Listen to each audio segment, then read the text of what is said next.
l'a déjà un petit peu abordé avec nos interlocuteurs. L'idée, c'est d'aller encore plus loin sur, cette fois, les fausses infos au temps du Covid, risques et enjeux accrus, avec Baïbar Orsec, directeur de l'IFCN, qui sera en direct de Floride, Adrien Sénécal, qui fait partie du monde des décodeurs, et puis Pauline Talingran, qui est rédactrice en chef adjointe d'AFP Factuel et qui sera en direct de Paris.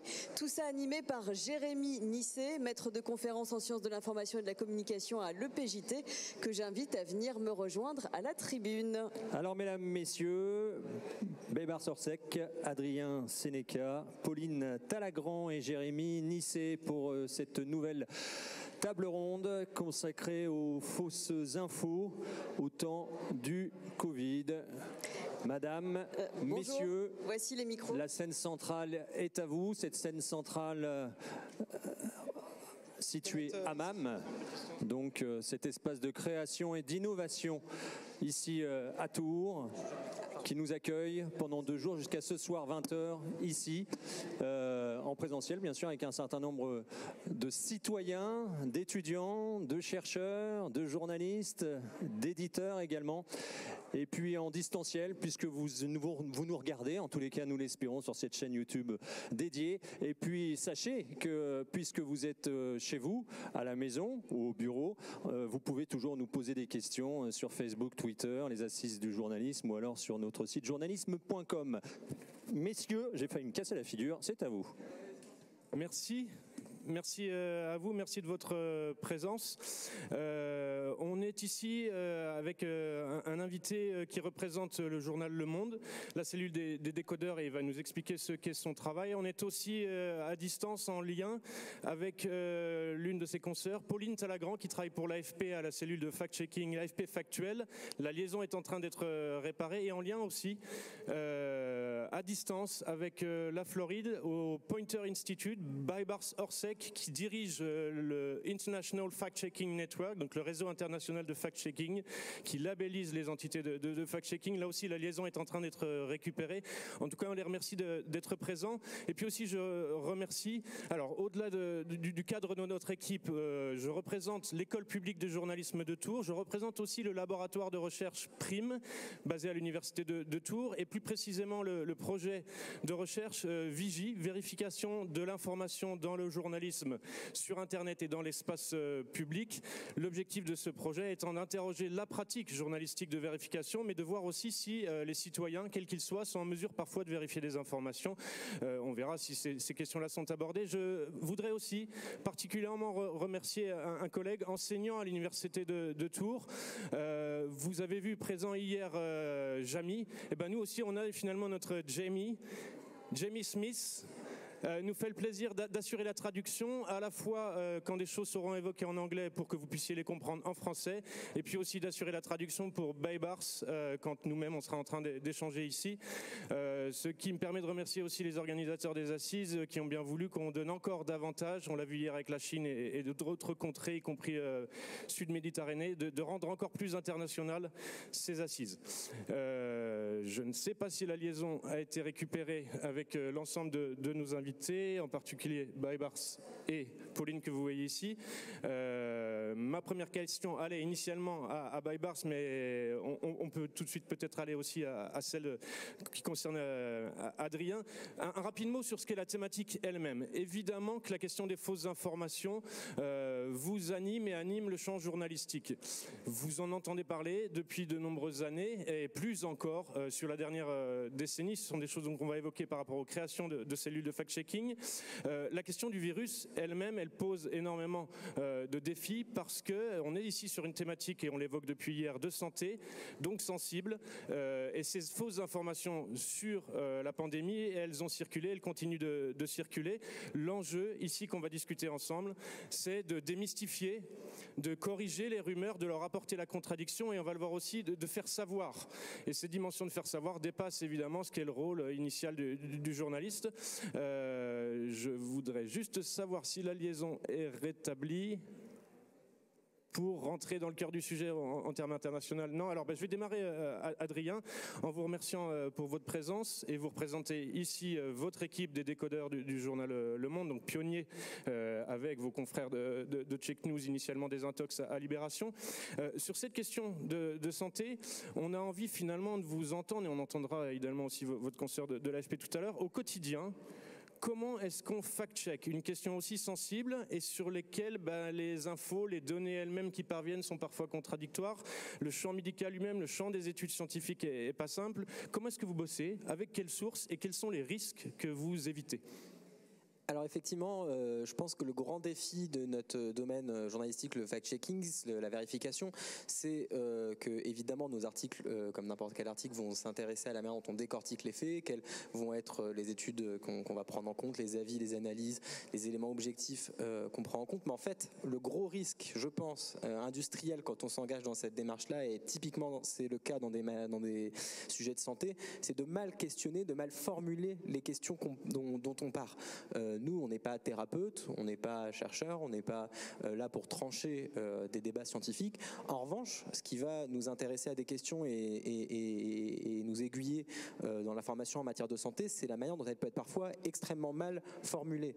L'exemple le plus simple, ça va être par exemple, et je pense vraiment au cas en particulier, c'est pas seulement vrai sur le Covid, on va vous vendre un remède miracle. En fait, l'idée même qui existe d'une manière générale des remèdes miracles est cette idée-là qu'on s'efforce de déconstruire et qu'on va questionner. Nous, par contre, on n'est pas là pour aller dire voilà quel est le bon traitement, quel est, etc. Je pense que c'est ça l'analogie dont on peut partir, c'est qu'avant tout, il faut savoir de quel ordre on part, et ce qui est le plus gros showstrap dans ces sujets, c'est vraiment la formulation et de bien savoir dans quel cadre on s'inscrit.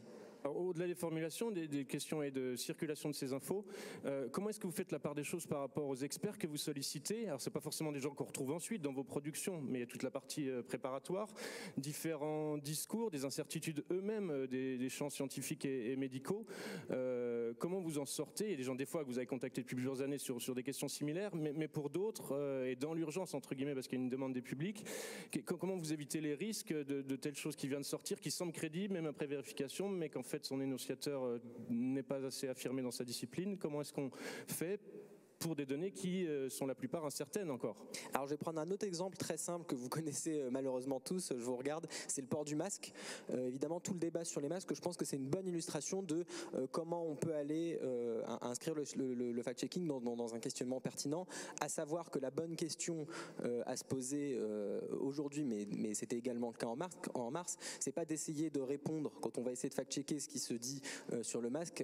Nous, on n'est pas là pour dire faut-il porter un masque. La question, c'est plus d'aller ensuite dans le détail. Est-il prouvé, par exemple, et ça c'est une question à laquelle on peut répondre, y a-t-il suffisamment de preuves scientifiques pour dire que le masque peut empêcher le virus de circuler dans telle ou telle condition? Vous voyez la nuance. L'idée du fact-checking, c'est pas de vous dire il ne faut pas porter un masque. En revanche, nous, on peut aller chercher des éléments pour répondre à plusieurs sous-questions sur le masque. Okay. Une autre question qui se pose, c'est d'aller au-delà de la vérification telle qu'elle pouvait s'exercer il y a encore une dizaine d'années, essentiellement sur la parole politique ou de personnalité, ou ici de personnalité médicale. Le cas du docteur Raoult, qui est inclus ici dans le programme, évidemment discuté sur l'une des sessions, est une chose. Pour une autre grande partie de votre travail, et de façon de plus en plus intense, il y a ce qu'on appelle le debunking, le fait d'aller regarder ce qui circule en ligne comme rumeur.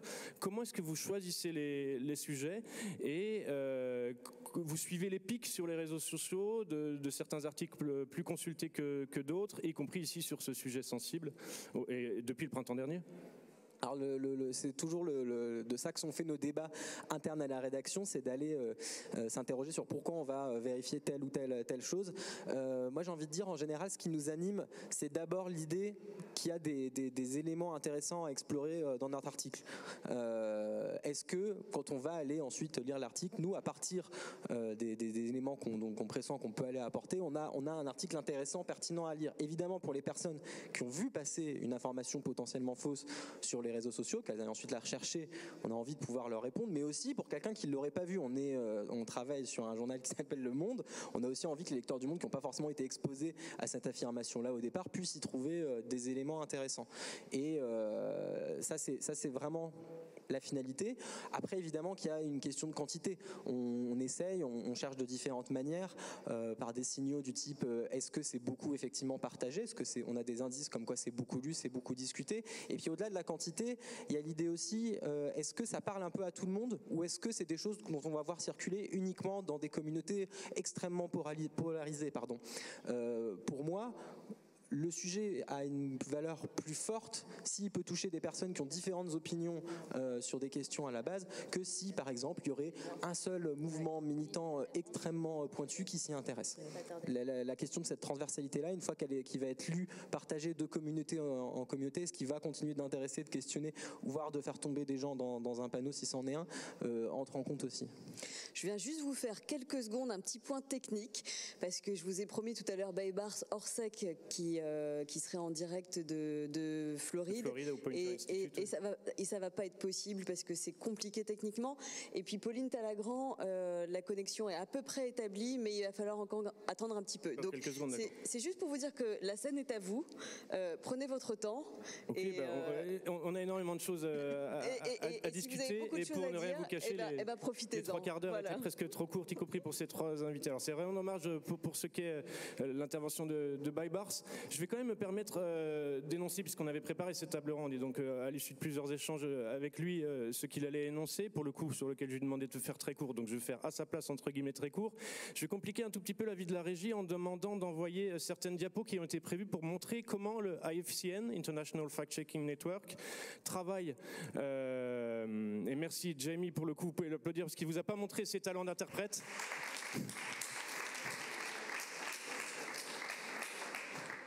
Sincères excuses y compris par rapport à la préparation.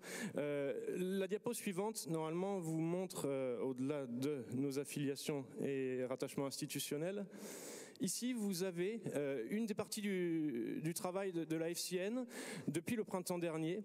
Alors non seulement l'AFCN accompagne les cellules de fact-checking dans le monde, elle leur donne une forme de crédibilité, elles viennent vérifier qu'elles font bien leur travail pour que des rédactions ou des individus ne s'improvisent pas fact-checkers. Énormément de critères, et je ne vais pas les rappeler ici, ce serait trop long, guident ce qu'est ce travail, et y compris les éléments de transparence.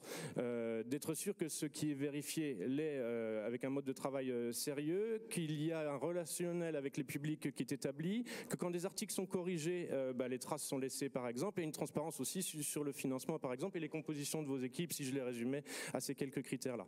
Une autre partie du travail, c'est d'être en veille pour sentir les coups venir à l'avance du côté des rumeurs, et le travail que par exemple la FCN a mis en place, qui à la fois sert dans un pays, mais va servir, vous le voyez ici peut-être sur la diapo, sur les pays suivants, c'est de veiller quand des rumeurs prolifèrent et qu'elles se diffusent, de regarder les pays où ces fausses informations apparaissent et où du coup des articles de vérification apparaissent eux-mêmes, mais de voir que finalement une même information, et vous l'avez ici sur un cas qui concernait des hélicoptères envoyés par des services publics, mais quels que soient les pays finalement, des hélicoptères envoyant des produits chimiques sur les rues, sur les populations, était une fausse information qui ensuite traverse les pays, traverse les différentes langues, et donc vous voyez ici, si je m'écarte un tout petit peu de la scène, que entre ce qu'est le démarrage le 18 février et le 2 avril, vous voyez sur différents territoires et différentes zones du globe ce que sont, et c'est le propre des rumeurs finalement, de traverser les âges, de traverser les frontières, d'aller toucher des publics différents.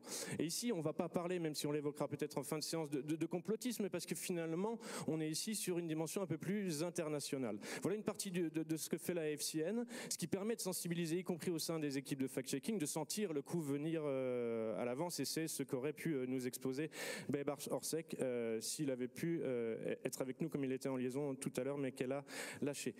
L'autre point de travail, c'est de travailler sur cette question de désinformation et de mésinformation, mais on va profiter du fait d'avoir bientôt Pauline Talagrand et surtout Adrien pour rebondir sur d'autres éléments. La diapo suivante, s'il vous plaît. Alors on y reviendra, pardon, je vais vous demander encore, celle qui est juste après, ce sera Pauline Talagrand qui nous expliquera où sont les fact-checkers et les défis que ça pose au niveau mondial et les avantages malgré tout d'avoir ce réseau mondial de l'agence France Presse. La diapo qui est encore juste après, non pardon, c'est celle d'avant.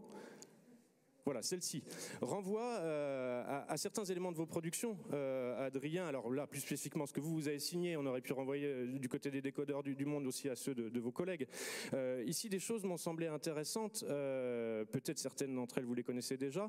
Il y a à la fois la dimension de finalement, l'information circule, mais pas forcément en étant toujours fabriquée, avec une dimension de désinformation très intéressée de la part des publics.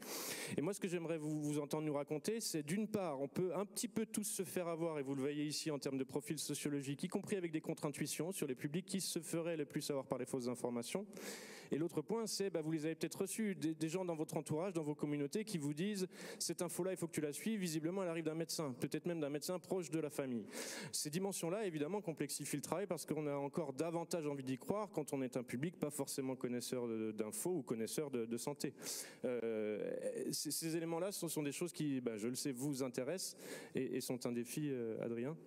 Oui, tout à fait.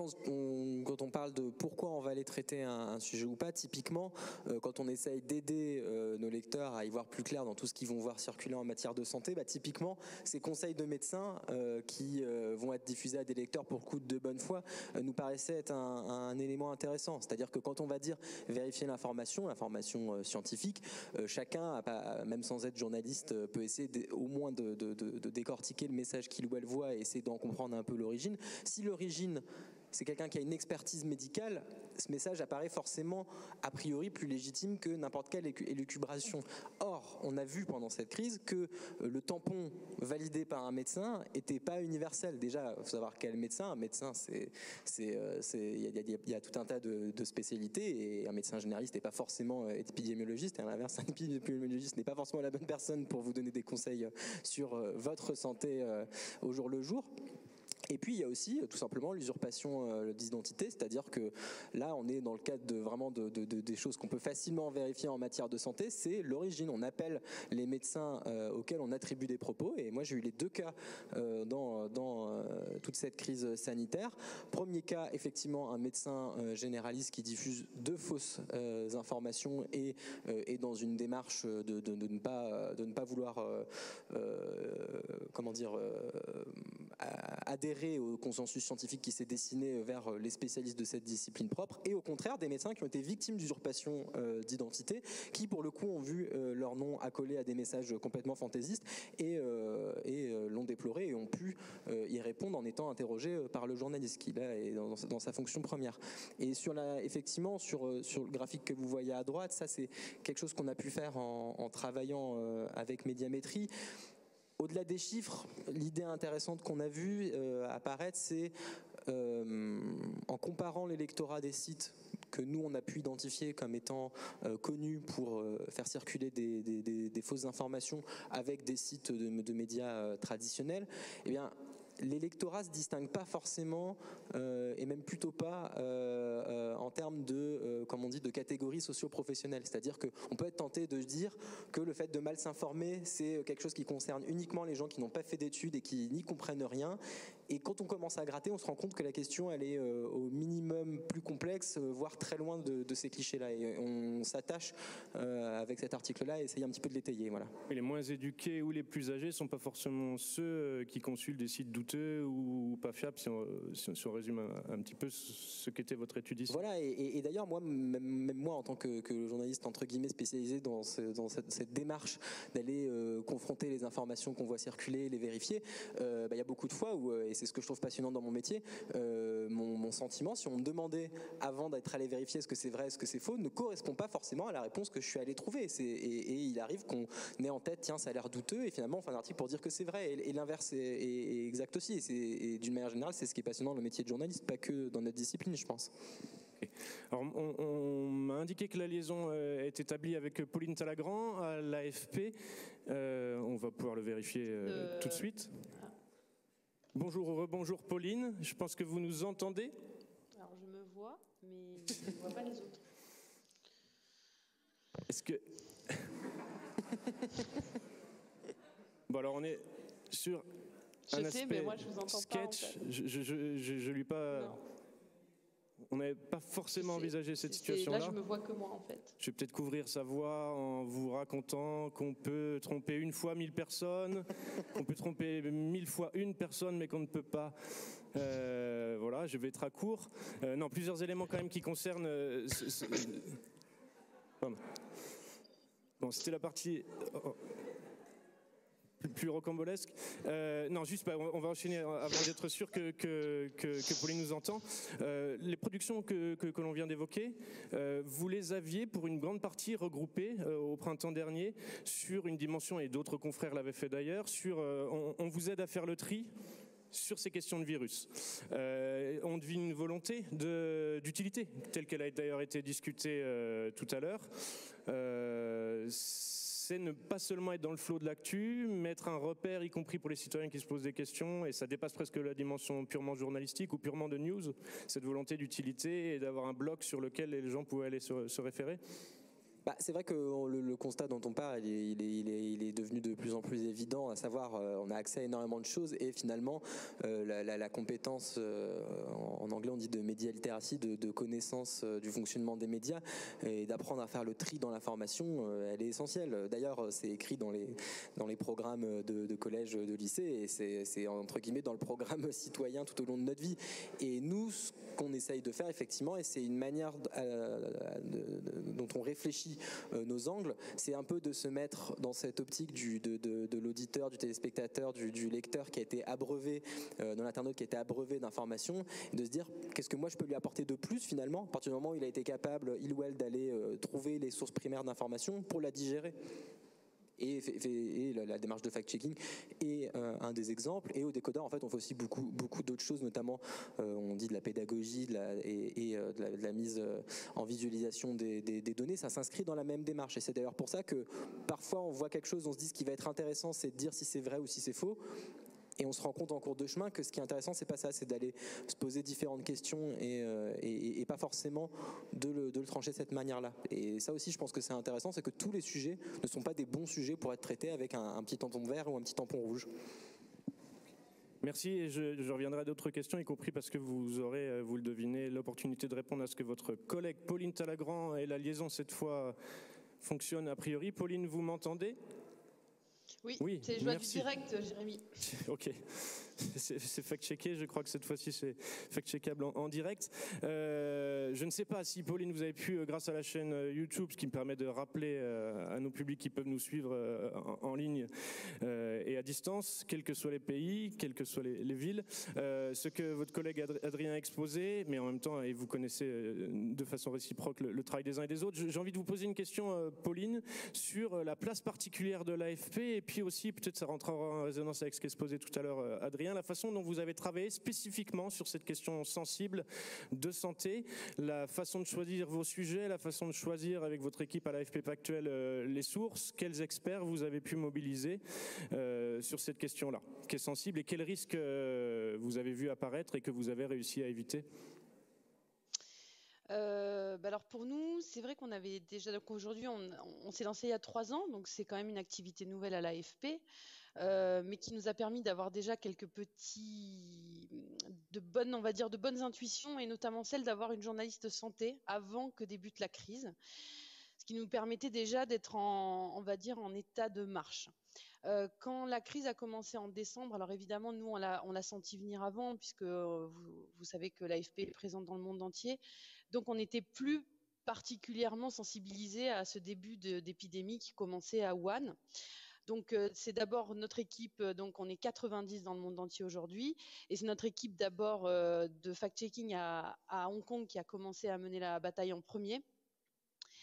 Et puis, au fil de l'eau, à mesure que le virus se propageait, les fausses informations se propageaient dans nos différentes régions. Donc, région Moyen-Orient, avec l'Iran, après la France, et ça a vraiment débuté en Europe avec l'Italie, et puis le début du confinement en France. Et aujourd'hui, c'est les États-Unis et l'Amérique latine, et bien sûr l'Afrique.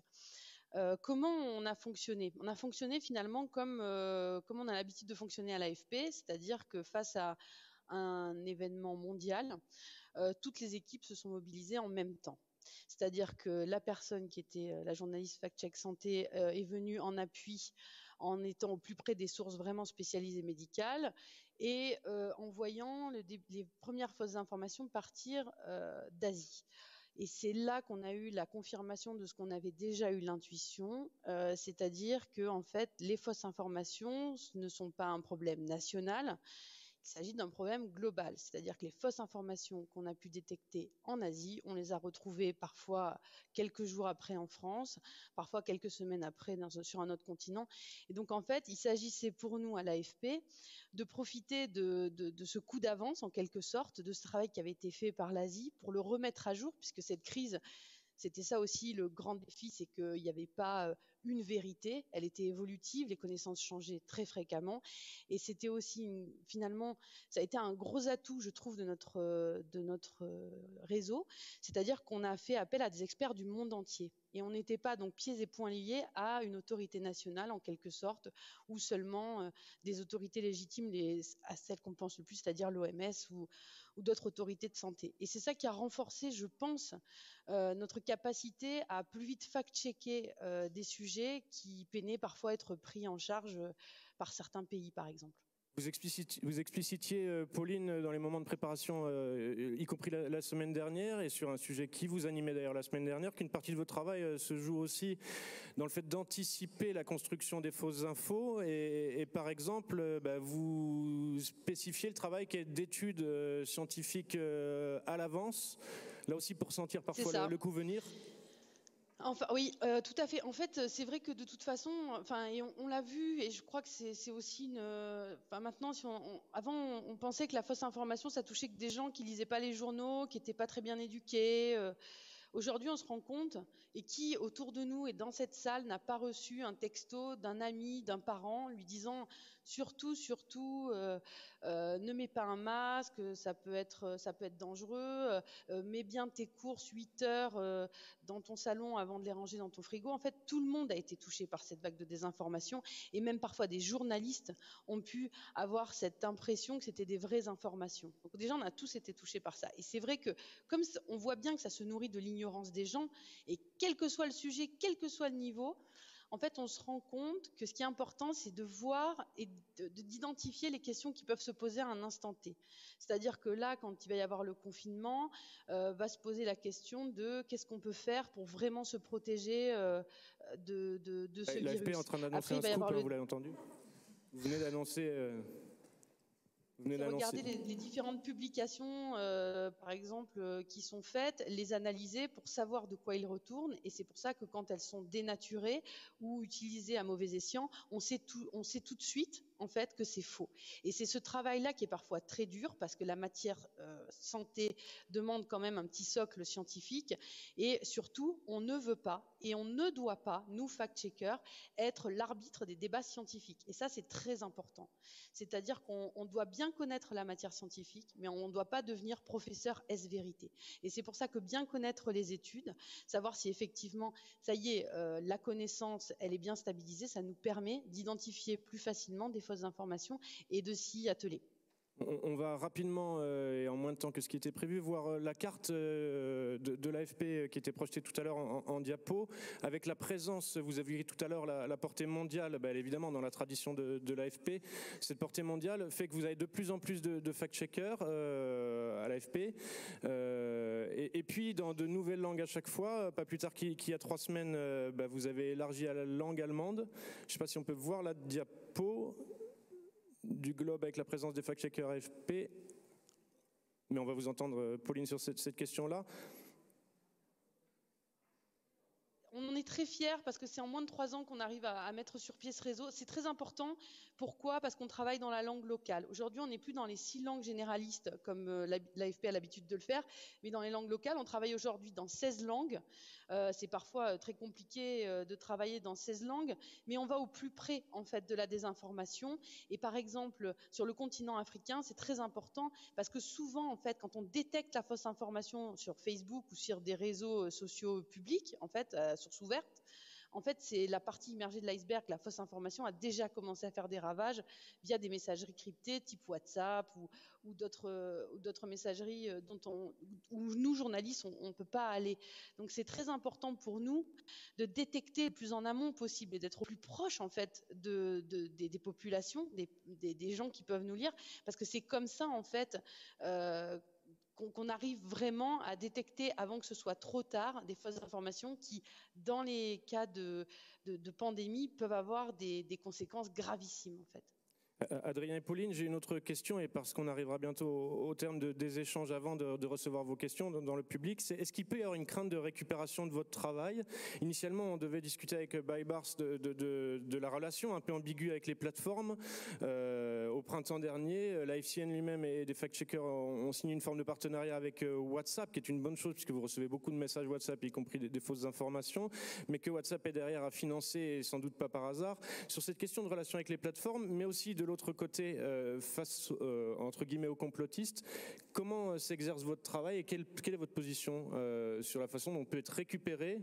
Évidemment, quand vous travaillez et vous souhaitez diffuser des infos fiables, vérifier et être utile, on l'a dit tout à l'heure, quelle est votre position là sur la dimension de récupération parfois de choses qui vous échappent aussi?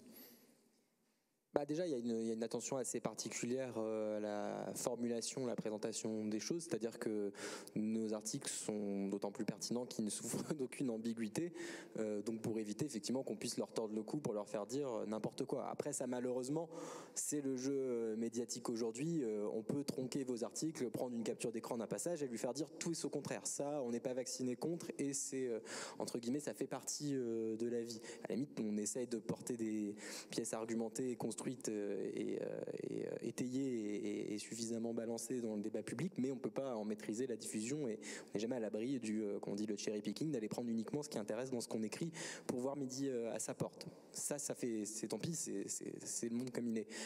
Concernant les plateformes, c'est sûr que il y a d'un côté le bon côté de la médaille, c'est-à-dire cette prise en compte de la nécessité, y compris pour elles-mêmes, de balayer devant leur porte, de dire... Y compris Facebook, ses différentes marques, Google aussi. Y compris pour Google, de s'appuyer notamment sur notre travail pour dire effectivement on doit commencer un petit peu à s'y intéresser et à questionner leur rôle dans la transmission de l'information. Ça, c'est la partie positive.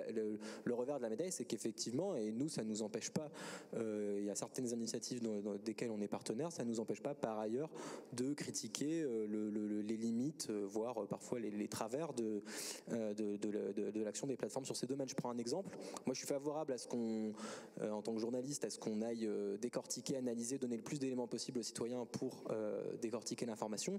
Je ne suis pas forcément favorable à ce qu'il y ait des suppressions aveugles de contenus non justifiés, et on peut tout à fait questionner la pertinence de la part d'une plateforme comme YouTube d'aller supprimer des contenus sans traçabilité, sans vraiment pouvoir comprendre si c'était parce qu'il y avait une fausse information et qu'est-ce qui leur a permis de décréter que c'était une fausse information, ou si c'était pour un autre motif. Ça, c'est quelque chose, moi, qui, en tant que citoyen et journaliste, me pose plus question d'aller faire des coupes aveugles dans les contenus. L'intention et en soi de dire on veut pas que des personnes soient exposées à des mauvaises informations, évidemment, est tout à fait louable, mais on sait aussi que l'enfer est pavé de très bonnes intentions. J'espère que YouTube coupera pas les contenus des assises. Autre question un petit peu dans la même ligne, Pauline, la récupération, y compris de la part des services publics, vous avez peut-être en tête, alors vous-même Pauline, mais aussi les personnes ici présentes qui nous suivent, la plateforme Desinfox coronavirus qu'a tenté le gouvernement au printemps dernier, en sélectionnant finalement certaines productions sur le virus, et puis qui a fermé face à une levée de bouclier de la profession, et elle semble plus que légitime. Vous-même, je précise, en dehors de l'AFP, vous êtes membre du comité d'experts du CSA, donc le Conseil supérieur de l'audiovisuel, un comité d'experts contre la désinformation. Vous y avez été nommé en décembre dernier, donc finalement c'est encore assez frais. C'est quoi votre position sur ces questions-là, des liens avec les services publics et du rôle à jouer ou à ne pas jouer de leur part ? Alors, je vais d'abord faire en deux temps, parce que d'abord, effectivement, vous parliez de cette page Desinfox qui a été mise en place par le gouvernement.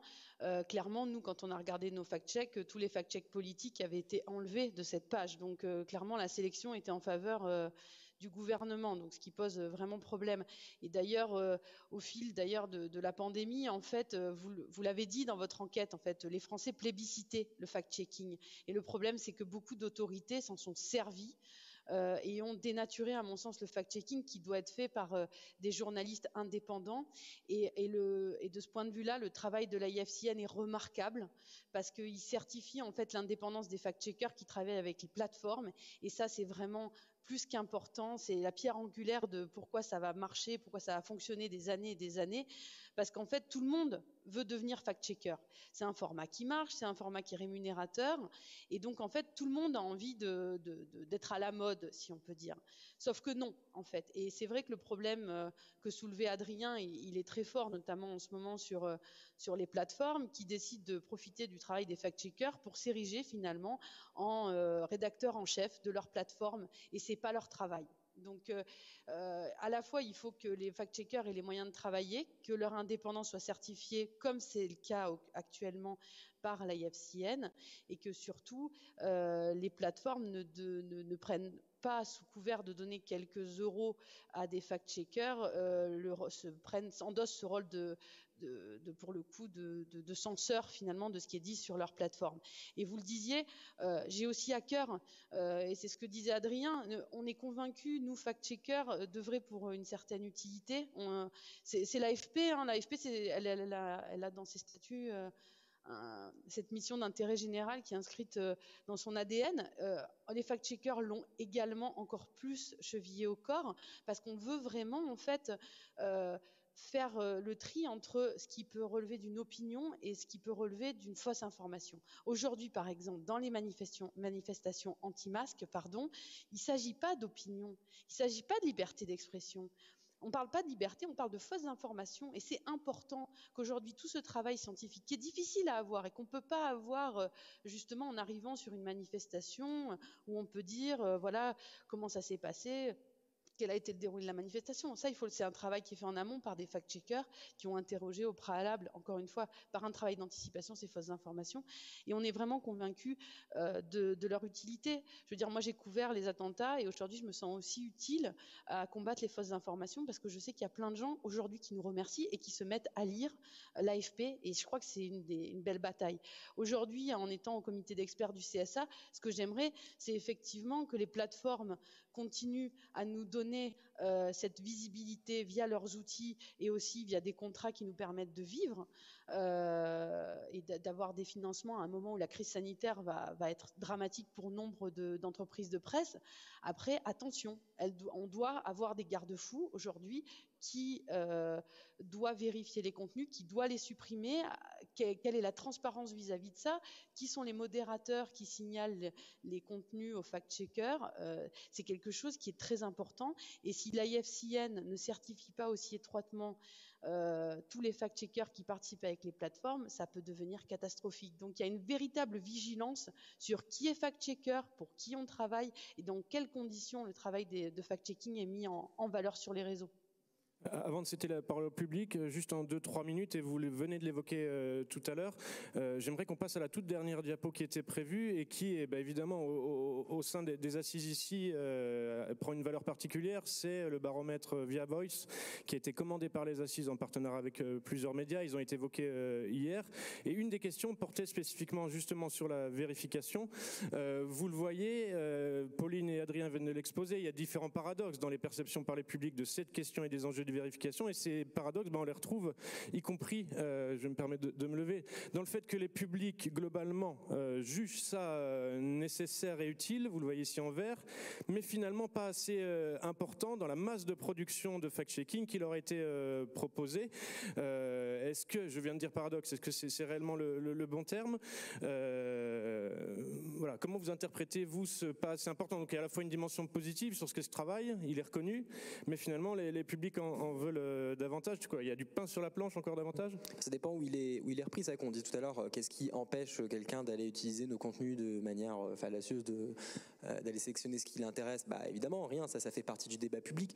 Nous, on est dans notre démarche, notre positionnement, on apporte une petite pierre à l'édifice qui est de dire on rend l'information accessible. Ensuite, il y a dans le débat public, il y a les débats à proprement parler. Par exemple, les personnes qui sont invitées à commenter, à discuter sur les plateaux télé. Nous, un de nos souhaits, mais on ne va pas les forcer, on leur met pas nos articles devant les yeux et puis ils ont leur liberté de conscience, c'est est-ce que les personnes qui interviennent, qui prennent la parole, qui essayent d'aiguiller leurs téléspectateurs ou leurs auditeurs ou leurs lecteurs par ailleurs sur des sujets vont tenir compte de ces vérifications. Alors après, ils ou elles ont le droit bien sûr de prendre du recul, de les critiquer, de les contester, de s'y interroger. Peut-être que parfois elles sont questionnables, il n'y a aucun problème avec ça, mais est-ce que c'est pris en compte? Et je pense que quand on dit il n'y a pas eu assez de vérifications dans cette période-là, je pense qu'effectivement il manque encore de médias qui font ce travail-là, mais ce travail, il manque aussi de diffusion. Je pense pas que la consommation de médias majoritaire des personnes qui ont été interrogées ici, c'est des médias de fact-checking, bien sûr. Oui, et donc la question c'est comment ils se diffusent. Mais nous, et là c'est très attentif, je suis très attentif à ça, notre posture en tant que média vérificateur, c'est pas de dire qu'on doit taper fort, sortir la grosse caisse, et y aller de plus en plus fort. Non, nous on fait un travail qui est assez humble et modeste, qui est écrire des petits articles qu'on rend accessibles, et pour que l'information se diffuse, elle a besoin de vous, elle a besoin de différents médias. Pauline, est-ce que vous souhaitez ajouter, vous le voyez ici sur la diapo aussi, une sensibilité encore plus affirmée de la part des publics âgés, les plus de 65 ans, qui encore Oui, davantage... tout à fait. D'ailleurs, c'est souvent un cliché d'ailleurs de dire que les jeunes sont mal informés, qu'ils n'ont aucune agilité dans les médias, tout ça. On voit bien que pendant le confinement, avec l'utilisation de WhatsApp, notamment pour des personnes qui n'avaient pas forcément l'utilisation aussi quotidienne que peuvent l'avoir des publics plus jeunes, en fait, ils ont été beaucoup plus perméables à la fausse information, en fait. Hein. Et c'est vrai que il faut avoir Enfin, c'est ce que disait Adrien, il faut être très humble. Après, il faut utiliser les outils des plateformes finalement où circulent ces fausses informations pour que notre travail soit rendu visible à ceux qui partagent les fausses informations aussi.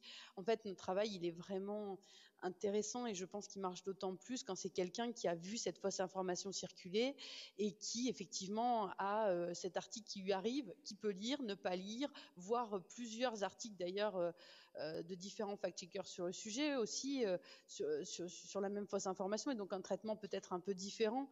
Mais la question de la visibilité de notre travail de fact-checking est très important, et je crois que quelque chose qui a parfois été dur pour les fact-checkers, parfois dans leur rédaction, c'est que c'était un peu vu comme une activité parallèle. Aujourd'hui, on se rend compte que de plus en plus, quand on traite un débat, par exemple aux élections américaines, on va faire du fact-checking parce que la désinformation, elle est partie intégrante en fait de l'information.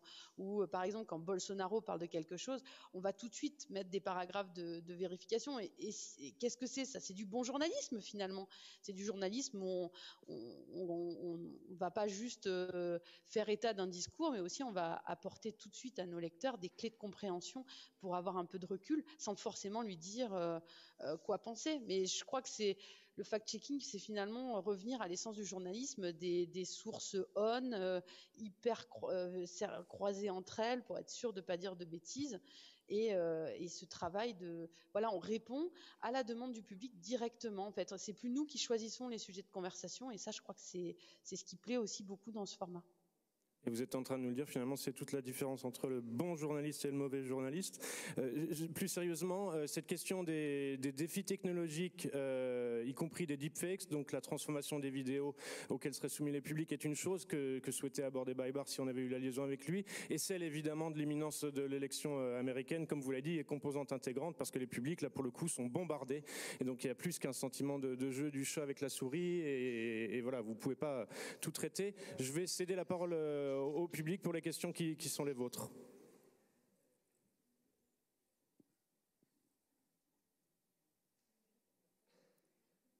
Ce qui amènerait les publics à distance à YouTube à penser, si vous n'avez pas de questions, que ce public lui-même est fake. Comme l'était la liaison avec Baïbar, qui nous a jamais donné son accord pour échanger, c'est pour ça qu'on a fait semblant que ça avait craqué. Vous vérifierez par vous-même. Non, une question arrive. Bonjour. Le micro marche. Voilà. Du coup, moi, ma question, c'est que vous faites beaucoup de contenu de fact-checking, mais est-ce que vous n'avez pas peur d'être un petit peu invisible par rapport aux personnes qui auraient le plus besoin, en quelque sorte, de votre contenu, des personnes qui consomment beaucoup de médias qui publient des fausses informations, par exemple? Est-ce que vous essayez de vous rendre visible pour ces personnes-là, et comment? Y compris, peut-être, vous pourrez aborder, Adrien, le travail des autres confrères dans l'audiovisuel, par exemple, j'imagine qu'il y a un petit peu de ça derrière votre question. Non, mais déjà, nous, il y a la question d'être accessible dans la rédaction. On se pose la question de la manière dont l'information va être mise en scène, la titraille, etc. pour le monde, mais aussi comment, effectivement, on fait en sorte que quelqu'un qui va aller taper les mots-clés correspondant à l'information sur un moteur de recherche va aller nous trouver. Et là, il y a un jeu de vigilance par rapport à ne pas reprendre toutes, par exemple, les formulations qui peuvent être problématiques métrique en elle-même, mais en même temps pouvoir être identifié via le référencement sur ces requêtes-là. Ça, c'est super important. Et c'est quelque chose, nous, ça fait partie des choses qu'on regarde, c'est quelles sont les recherches que les gens font, quels sont les contenus qu'ils consomment. On passe aussi un petit peu de temps à les répondre sous des publications sur les réseaux sociaux. Ça, c'est un petit travail de fourmi qui peut évidemment pas être extensif, mais on va aller cibler quelques publications populaires et on sait qu'il y a souvent des débats qui peuvent naître dans les commentaires, alors qui sont parfois agressifs, mais malgré tout, le fait d'aller mettre des liens vers des informations primaires sous des publications va parler à un certain nombre de personnes. Et puis après, il y a effectivement le fait qu'on n'est qu'un maillon de la chaîne de l'information et on espère aussi être visible pour les personnes qui ensuite, par exemple, ont l'opportunité d'interviewer une personnalité politique qui a énoncé telle ou telle contre-vérité. Il y a beaucoup d'exemples d'ailleurs d'intervieweurs, ça arrive assez fréquemment, qui se saisissent d'un article de Décodeur ou d'un autre journal qui avait vérifié une information et le renvoie dans les dents d'une personne en se doutant qu'elle allait le faire. Et ça marche très bien pour le coup aussi. Et quand on arrive dans ce genre de mécanisme, évidemment que on sent que le débat public est plus sain que quand rien n'est vérifié et n'importe qui peut proférer n'importe quoi sans jamais être questionné. Autre chose que vous n'avez pas mentionné parce que sans doute ça vous paraît évident, c'est quel que soit le modèle économique du média porteur, les articles de fact-checking, en tout cas quand ils sont bien reconnus par la FCN, sont rendus gratuits et donc accessibles à une population large.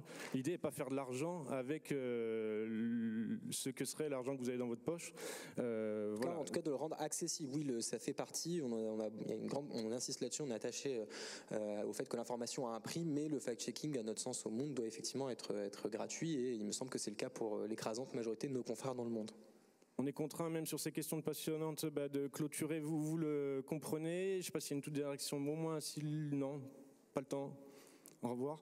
Vous aurez retenu, en tout cas ça vient de me frapper tout à l'heure quand Adrien l'énonçait, qu'au-delà de tromper une fois 1000 personnes, on peut aussi parfois tronquer une fois 1000 personnes. Prêtez une attention aussi à ce qui semble être une information, mais qui finalement a été modifiée. N'oubliez pas aussi que chacun est parfois soumis à ses propres erreurs, l'erreur est humaine. Donc ne partagez pas non plus, c'est un des messages qu'on doit énoncer ici en fin de séance et de ce que sont les autres tables rondes sur l'éducation aux médias. Ne partagez pas trop vite, vérifiez par vous-même, comme le font un petit peu les journalistes que vous avez eu le plaisir d'entendre aujourd'hui. Merci à vous.